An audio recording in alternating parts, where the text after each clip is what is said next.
Hi, welcome to What's the Word? I'm your host, Jaime McFaden, and I'm so excited to have you here. This podcast is about all things wellness. Each week, we will focus on a word of the day, and I interview some of the most inspirational people I know and share that inspiration with you. Join me, let's learn together on What's the Word. This is the place where I belong.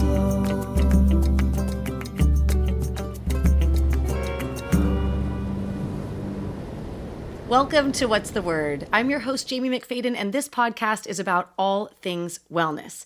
Each week, we focus on a word of the day, and I interview some of the most inspirational people I know and share that inspiration with you. Today, our word is sacrifice, which by definition is the act of giving up something valued for the sake of something else as regarded more important or worthy. And I'm so excited and honored to have with me today Elliott Jones. You are a public speaker, philanthropist, and community organizer, and someone that has just inspired me the moment that I was introduced to you. How are you doing, Elliott?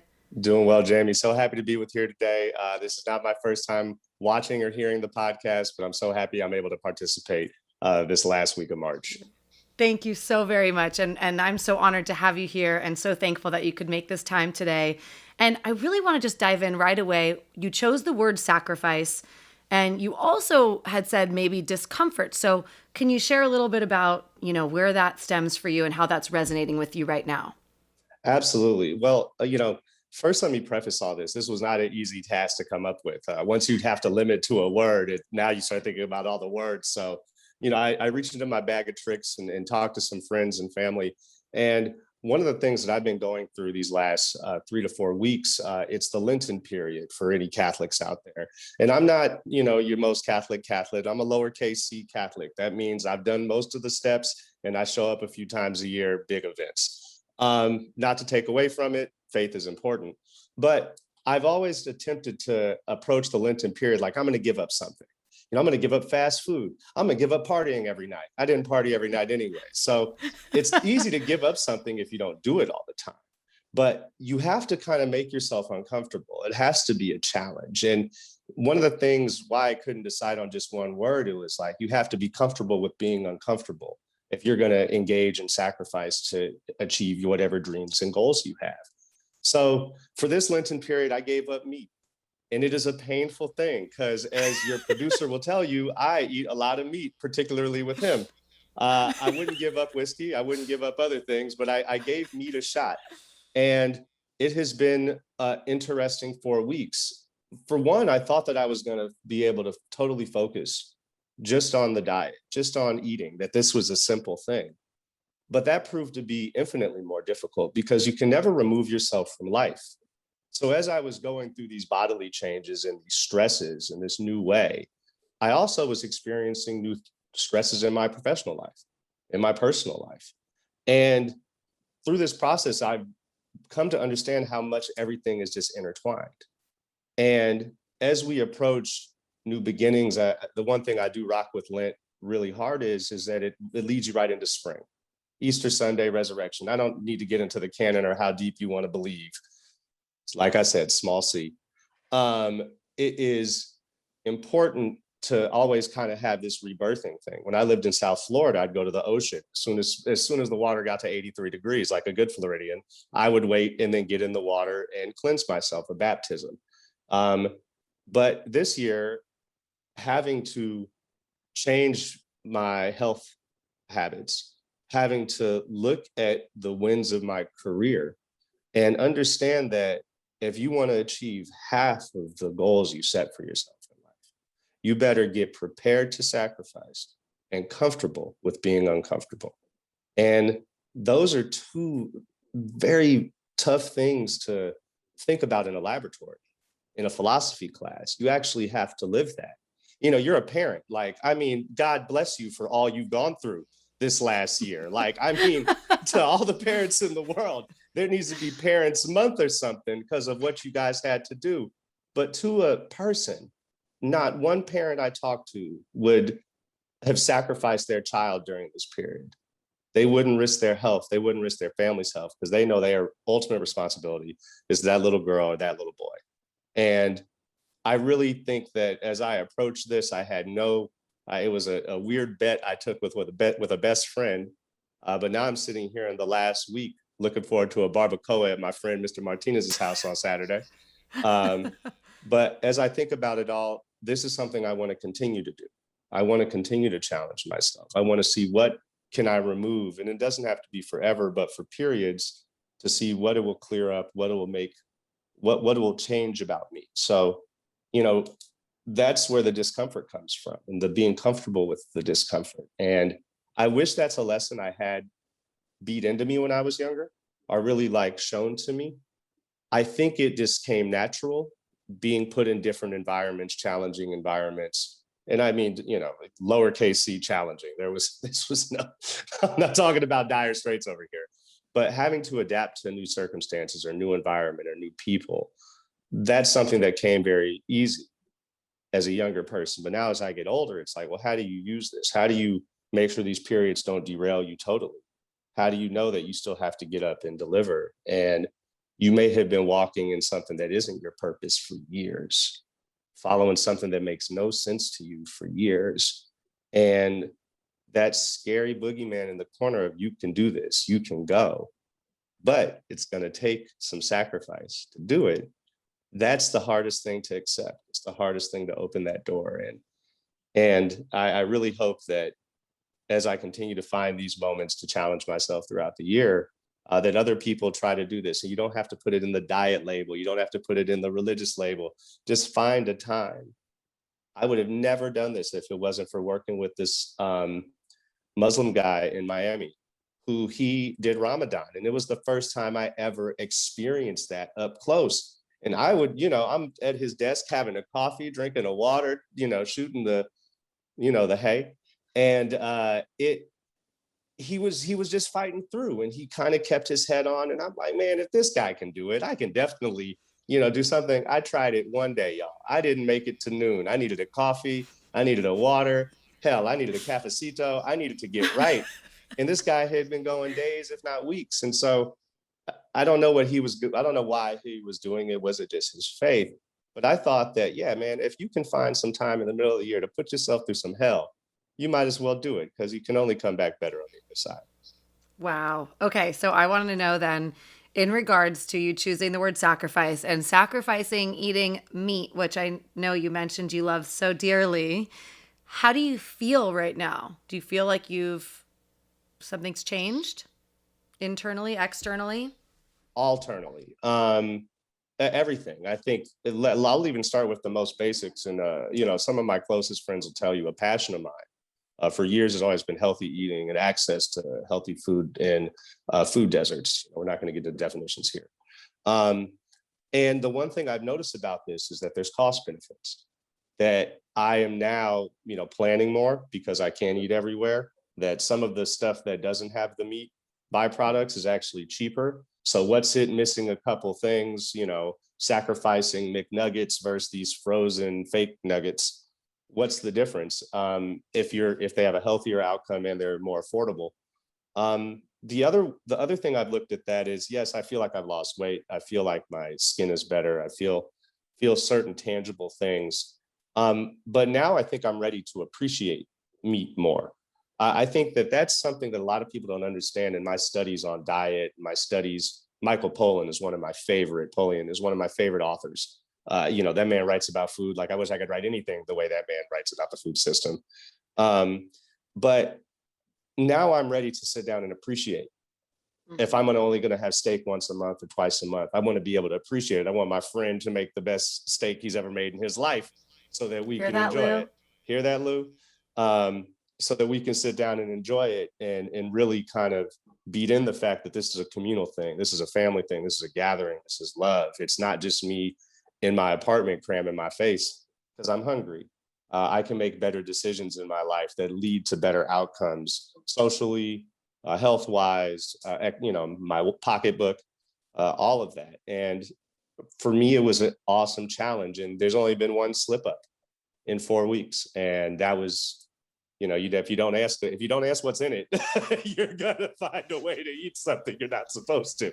It's a simple thing, but doing that and really having people that were committed to helping me get through it was critical. Um, I'm really proud of the subtle changes to see if I can keep them going. But the pendulum back is going to be an interesting little swing. I'm ready for it a little bit. I'm Right. tired of plant-based. Oh gosh, I knew I could count on you to bring some humor. Thank you. Okay, so to anyone that's listening or watching right now, you know, Elliott, let's get into your story a little bit.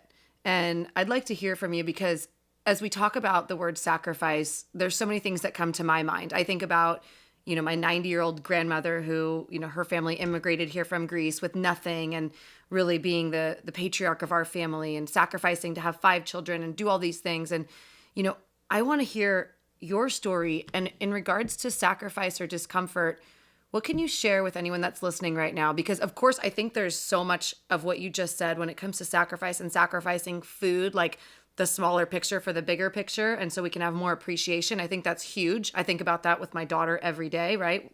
If I sacrifice what I want to do for the bigger picture. So, just in terms of your story, I don't know if everyone that's listening knows that much about you from my audience right now. And I mean, you are someone that every time I talk to Lou, I'm like, have you talked to Elliott? How's he doing? What's going on with him? You are so inspirational in so many ways. And yeah, I'd love to hear a little bit about you, your story, who's inspired you the most, and just anything that's really resonating with you about that. Yeah, absolutely. Well, my story, it's tough. I do have elevator pitches of this. And I think as I've gotten older, I've gotten a way of trying just to explain it to someone, to even say, you don't need to know. You met me. That's all you can get. But I come from the most modern of modern families that ever modern family. We were we were ahead of the curve in the 90s. Like you couldn't even think about how mixed up and crazy this amalgamation of people would be and that we would call a family. But I think there's a couple instances in my life that really helped shape me. So when I was about 8 or 9, my mom married my Dr. Maya Angelou's only son. Um, and this is a culture shock. I've seen her on Sesame Street. I saw her at the inauguration, and next thing I know, I'm at her house.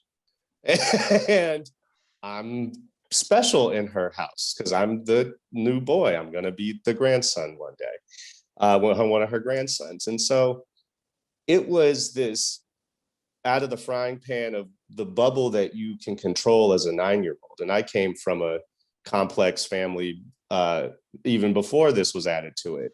But now I was judging and juggling the distinct personalities of my parents, my grandparents, and all of the people that interact with me as the linchpin. And everybody requires different things. So I found myself listening more. And this is funny. I know Lou's probably chuckling because I talk so damn much. I found myself listening more when I was out there as a young kid, just in this other world, just sit there and absorb and listen to the wisdom. And then that became a trait when I'd come home and see my maternal grandmother and my dad. I would just listen. I would try to absorb.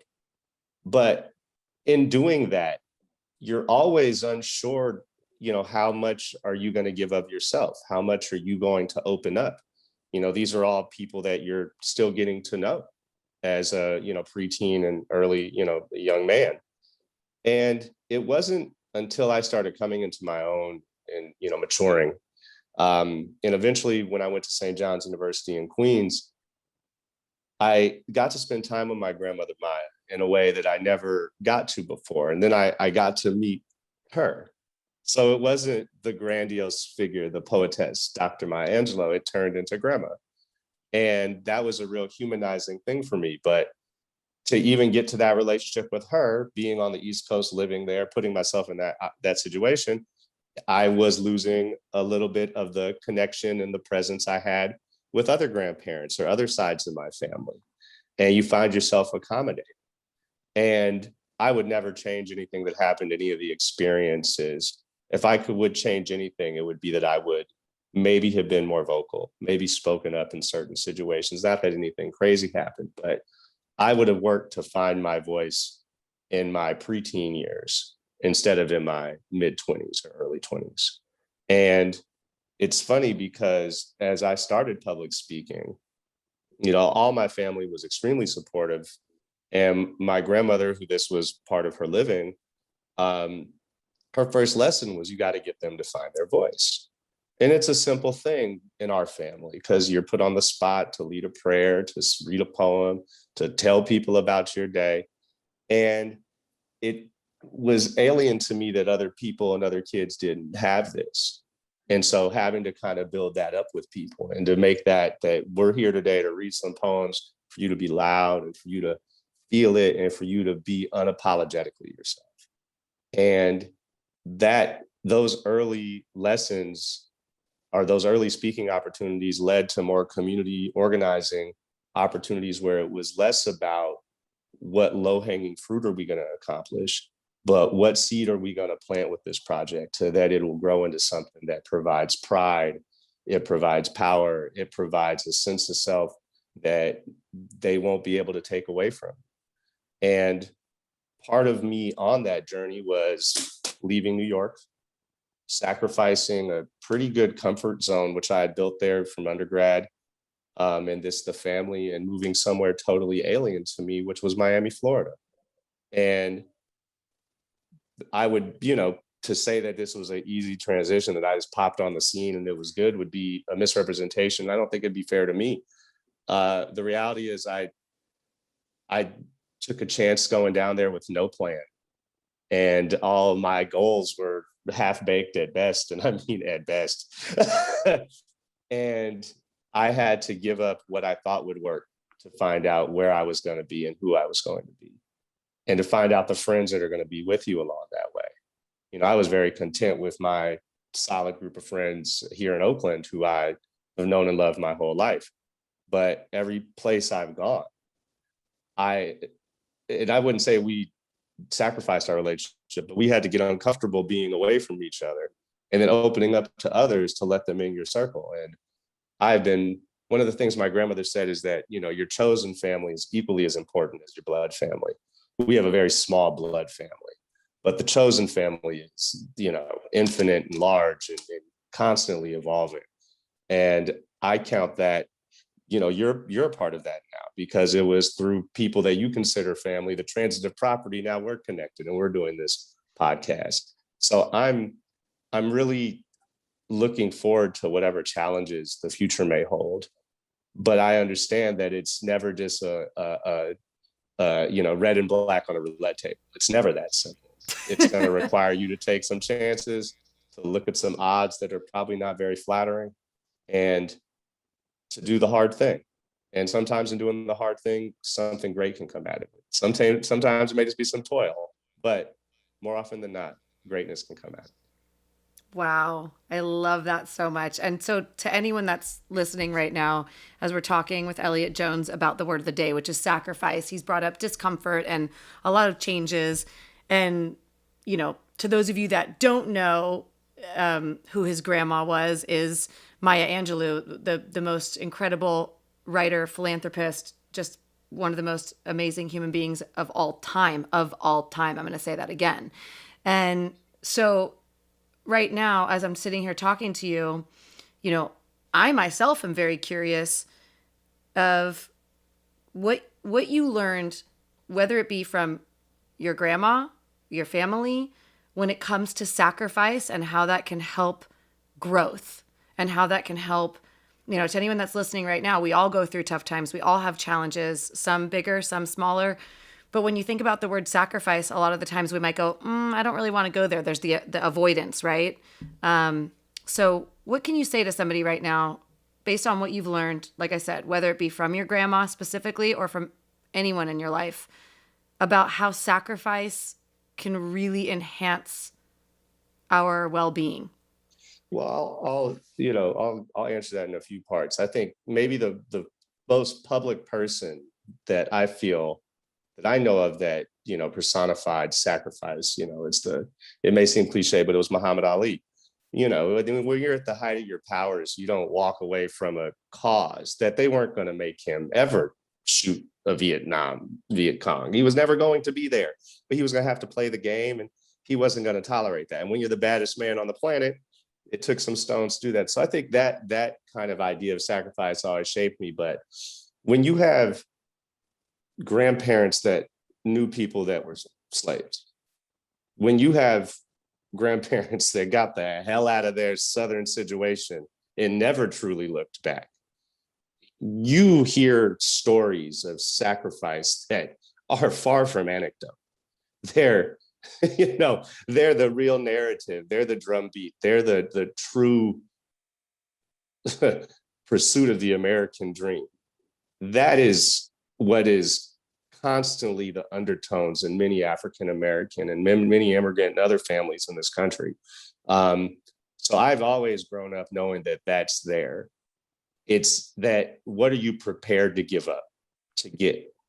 And I know people would leave their families, to try to do something to bring them back, send their sons away so that they wouldn't be raised in a state or an area that they could be potentially a target. That's actually how my grandmother wound up in Africa with my stepfather. She was like, I can't raise this headstrong boy in the US preteen, they'll kill him. And so they left, they went to Egypt. And then once she was out there, she realized, well, I can see all the Black people in the world here, but I need to do something for my Black family back home. There's always that weight, that balance. And living in Miami, you heard a lot of the same anecdotes and the same stories, just in a more condensed timeline from that immigrant community, whether it be Cuban, whether it be Haitian, El Salvadorian, wherever it may be. They have those same stories, Venezuelan, of hardship and triumph and the need to succeed. And there's such a connection to those stories in early American history and the abolitionist movement and the eventual freedom movement and some of the same stuff we see today. There's a great quote, I don't think it's him, my Uncle George Wallace, who's probably one of the funniest Black men to ever breathe, funniest men to ever breathe. He has a show in Vegas, go check him out, Uncle George Wallace.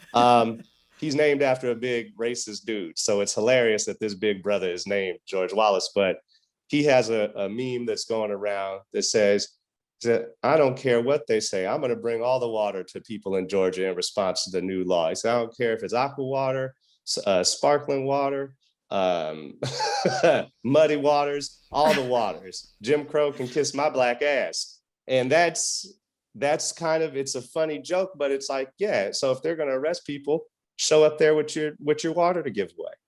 Make them do it. Take that chance. It'll be on your record. It could impact you getting a job. But if you really believe in this, you got to fight. And that's for anything, whether it be homeless issues, whether it be voting rights, whether it be civil rights, whether it be anything. There's always going to be a choice that, to your point from earlier, do I avoid this thing or do I do the hard thing and potentially change the world? And it's not always a cut and dry answer. It's not always going to be the question that you want asked, but if you're serious about it, you gotta dig down deep and give it a shot. And I think that's the wildest thing of our history. And you don't really have to look too far back to find these stories of people that risked it all to do something for someone else. And sometimes they're the unintended hero. I know Lou has a better word for that, probably. But when greatness is thrust upon you, how do you respond? And so I think we're living in a time where that is extremely prevalent. And if people want to shape this world instead of just receive it and live in it, they have to be willing to do the hard thing and to be a little uncomfortable, to look at a job that you had for 4 or 5 years that may not have ever fulfilled you, but it fed you. It got you around, it gave you some money. Mm-hmm. But what are you going to do when the rubber meets the road and you have to make a decision about your life? Are you okay with just going through the motions for someone else? Or are you going to put yourself in a situation to truly be great and to truly do something that will help people and change the world?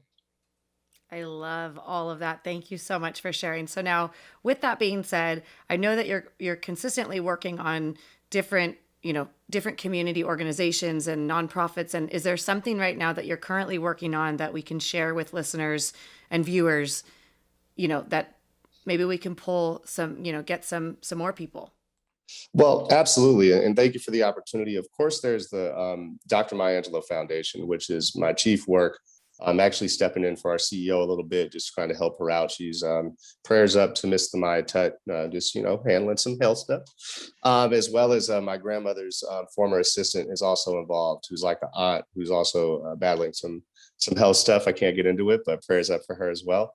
Dr. Maya Angelou Foundation focuses on scholarships for students that would wish to attend HBCUs. We also have a women's health program, and we're moving more into the mental health space as well. So please check out the Dr. Maya Angelou Foundation website whenever you get a chance to learn more. We'd love your support. Beyond that, I'm actually working on, my own kind of writings and policy ideas, but lately I've been approached by a mentor out of Miami who wants to talk about how do we preserve and curate our history and our stories.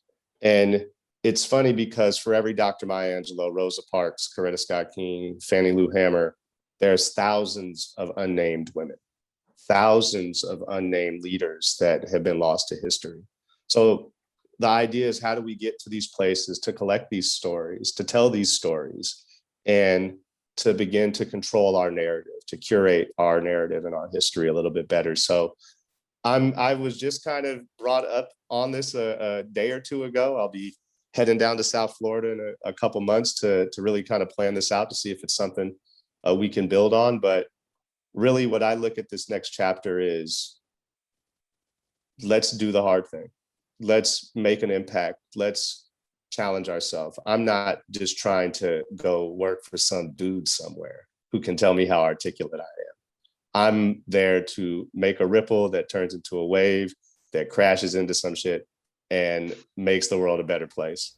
And yes. I don't know what other people need to hear when it comes to that, but find something that you will fight for, that you can obsess about. Find a few things that you're willing to obsess about, whether it's clean energy, whether it's homelessness, whether it's family, whatever it is, and find a way to make it better for other people. Don't think about your own interests, what you want to see. What's something that's going to make this better for more and more thousands, if not millions of people? And once people can remove themselves from the change narrative, I think we can get a lot more done, and they stop thinking about their own proclivities, whether it be religion, race, or whatever. And they understand that, we are the human family. And I think that's actually my grandmother's maybe most powerful poem, because there are real no differences. We are one big human family. And the moment we realize that, we'll be so much better as a nation, as a people, as a planet. And that's my hope for this year and beyond. Oh, I love that. Okay. And then you're going to be sharing with me all your website, everywhere that we can find you, right? Yeah. So I have to ask you, and this is because I'm just genuinely so curious. I love that you acknowledge that there are so many other leaders in this world that you are aware of, that you're bringing attention to, and you're, taking care and doing all of these causes and bringing the community together to raise awareness in so many different ways.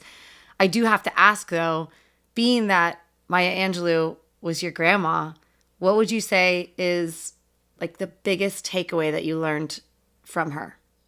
Well, yeah, that's a huge question. I think a little bit of context to it. Both of my grandmothers, my maternal grandmother and then my grandma Maya, were born the same year and grew up in Arkansas, 15, 20, 30 miles away from each other, not terribly far, maybe a little bit more.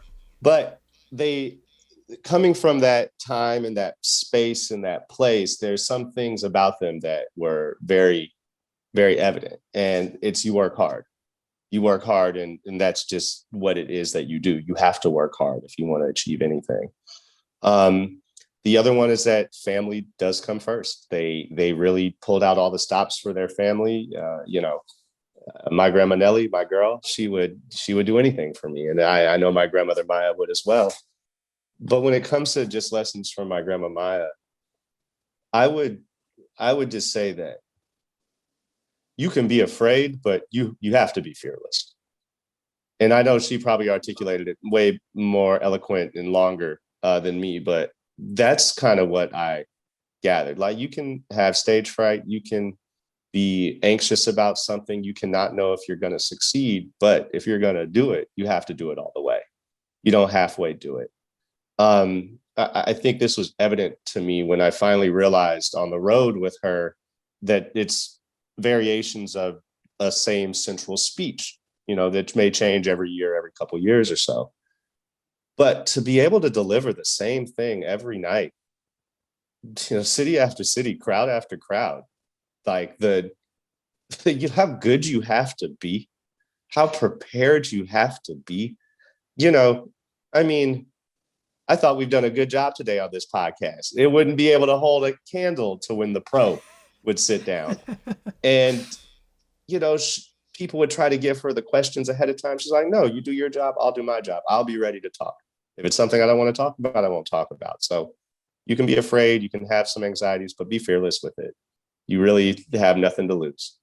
And I've always kind of worked and lived with the idea that if it all became uncomfortable tomorrow, I'll be okay. I may not feel it tomorrow, but I'm going to eventually come out of that and be okay. And, I really think it's their resilience, their existence. My existence is the product of some crazy resilience. And, that's what I really try to take with me every day. And you can have, there's one line, life ain't heaven, but it sure ain't hell. I'm not on top, but I call it swell. If I have a good job and I get paid right, and have the luck to be Black on a Saturday night, like, that for me, it does come to that simple. It's not the worst it could be. It could always get worse. But you got to live it all the way. And I'm striving my best to do that. I love that. All while not eating meat, your favorite thing. I love that. Well, and I love that you right now, something that I also want to share about you that I've learned is right now, I just asked you a question and you made sure to acknowledge both of your grandmas. And I love that you did that. That is beautiful. And really, you are someone that, from what I know, you really do strive to lead by example. And that's ultimately what this podcast goal is to help anyone that's listening or watching, no matter where we're at, where we're going, where we're from, how we're feeling, just to be inspired in some way to make that one small incremental change, just to try, like you said, to be fearless, to make that sacrifice, to get okay being, sitting in the discomfort, because it's not always going to be roses. So yeah, I just, first of all, want to thank you so very much for taking the time today to be here. I want to, work with you and see how we can collaborate on other ways to partner in on some of the stuff that you're working on and see how I can help out.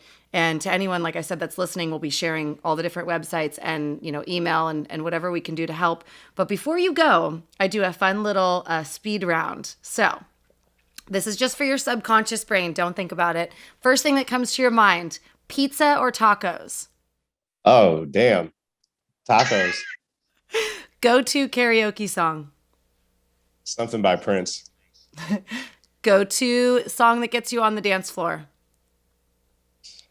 In the Rhythm of the Night. Love it. If you had the Rhythm of the Night by El DeBarge. Yeah. If you could have any superpower, like a Marvel comic superpower, what would it be? Psychic ability. Ooh, you want to get that deep in there? No, I just want to know the lotto numbers or something. I want something that translates to me. Not like the flight one would be good because airports suck, but I feel like you're gonna get called into duty flying. Like, if you can read minds, they're not gonna ask you too much. Like, leave him alone. He may read your mind, kind of deal. Oh, that's great. Do you have a favorite animal? I'm impartial to birds, I guess. Birds are cool. I love it. And if you could go anywhere right now, past, present, future, any destination, where would you go?